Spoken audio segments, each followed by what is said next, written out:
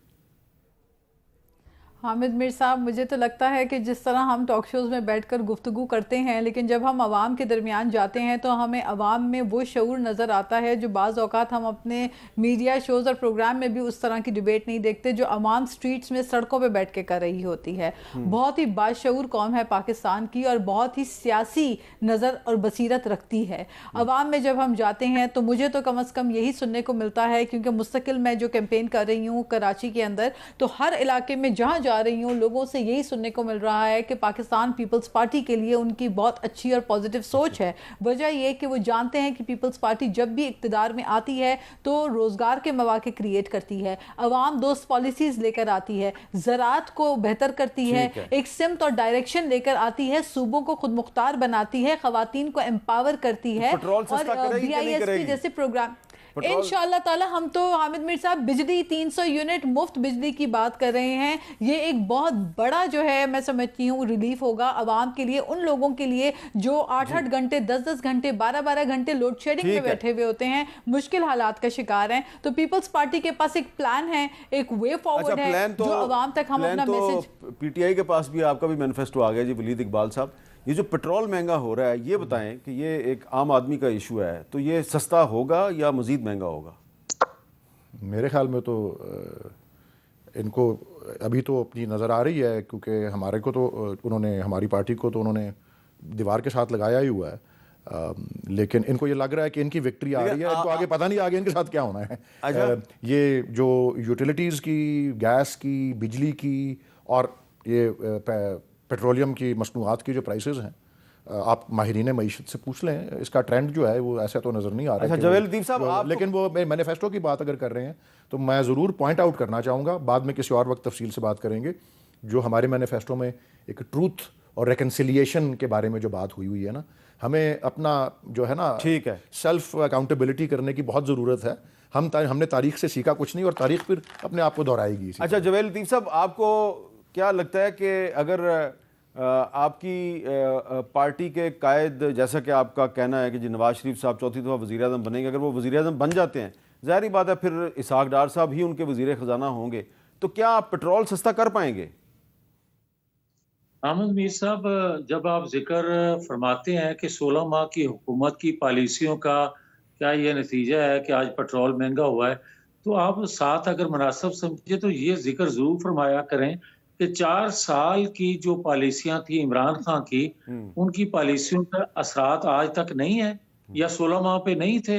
اور آج جو آپ بات فرما رہے ہیں کہ کیا آپ جب حکومت میں آتے ہیں تو پٹرول سستا کر پائیں گے، تو آپ کو یاد ہوگا کہ نواز شریف جب 2013 میں پرائم منسٹر بنے تھے، اسحاق ڈار ہی تھے وزیر خزانہ، مگر اوپر نواز شریف تھے تو پٹرول سستا تھا. اور 16 ماہ کی قومی حکومت جو تھی اس کی پالیسیاں تو ساری 11 جماعتیں مل کے بناتی تھی. وہ ہاں یہ ضرور ہے کہ ہم ساری جماعتیں مل کے بھی 2017 کا پاکستان نہیں بنا سکی. اس کی وجہ یہ ہے کہ نواز شریف نہیں تھے. نواز شریف آئیں گے 2017 کا پاکستان بنا کے دکھائیں گے اور پٹرول سستا کریں گے انشاءاللہ، مہنگائی کنٹرول کر کے دکھائیں گے. بہت بہت شکریہ جویل لطیف صاحب، بہت بہت شکریہ ولید اقبال صاحب، ناز بلوچ صاحبہ.